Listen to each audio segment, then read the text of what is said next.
Vampirismo, por definição, é a conduta de alguém que age como um vampiro. Atualmente, os vampiros são encontrados apenas em livros, filmes e séries de TV, mas quando o termo apareceu pela primeira vez, o cenário era bem diferente.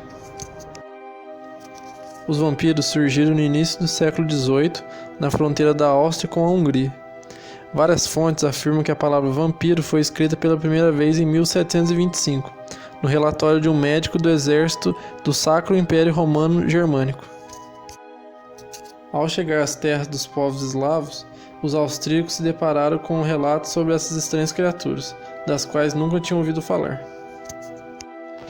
Segundo o relatório do médico, em um período de 8 dias, 9 pessoas morreram subitamente na cidade de Kislova, após terem recebido supostamente a visita noturna de um homem, chamado Peter Blagojevich, que teria mordido as vítimas e sugado seu sangue. O problema é que Blagojevich estava morto e havia sido enterrado 10 semanas antes.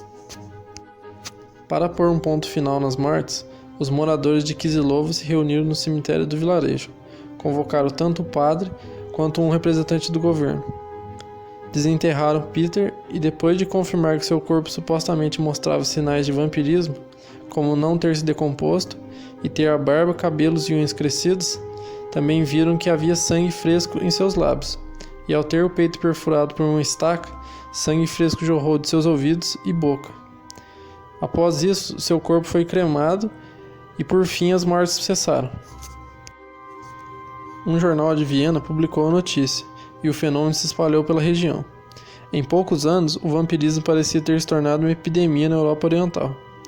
O imperador enviou equipes de cirurgiões militares para realizar autópsias e investigar o que estava acontecendo. Esses especialistas constataram por sua vez que os casos eram notavelmente consistentes. O vampirismo se tornou então uma condição reconhecida, testemunhada por um grande número de pessoas que apresentavam sinais e sintomas característicos.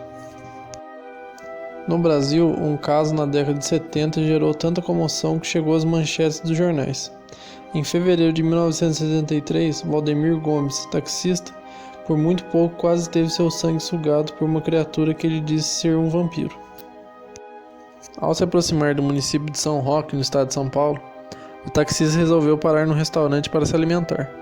Foi quando um homem alto e loiro, trajando um terno preto, camisa branca e gravata, sentou-se ao seu lado e começou uma conversa amigável. O homem disse precisar ir para o Paraná, e como Valdemir ia para Ourinhos, que fazia divisa com o estado paranaense, resolveram seguir viagem juntos. O homem se chamava Baron Franks, tinha 56 anos, dizia ser médico e alemão. Se apressaram e seguiram viagem. Após as 2 horas da madrugada, chegaram a um trevo no quilômetro 350 da rodovia Raposo Tavares. Valdemir então diminuiu a marcha e parou no acostamento.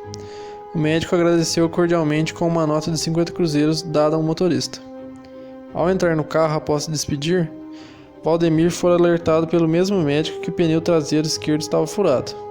O taxista desceu do veículo e foi checar. Quando se abaixou, foi atacado violentamente pelo médico.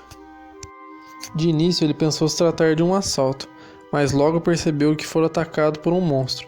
O tal médico alemão havia se transformado numa criatura com presas enormes e que a todo custo tentava morder seu jugular.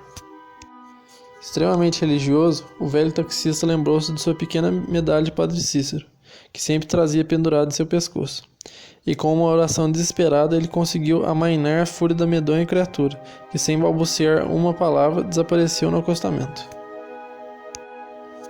Desde os tempos de Drácula até os dias de hoje, os vampiros são assuntos sempre em alta, muitas vezes vistos como uma piada ou apenas fruto da imaginação. Porém, em vários locais do mundo, há fortes relatos documentados sobre o vampirismo. Atualmente, há países com fortes crenças em magia e misticismo que creem que os vampiros são mais do que apenas lendas.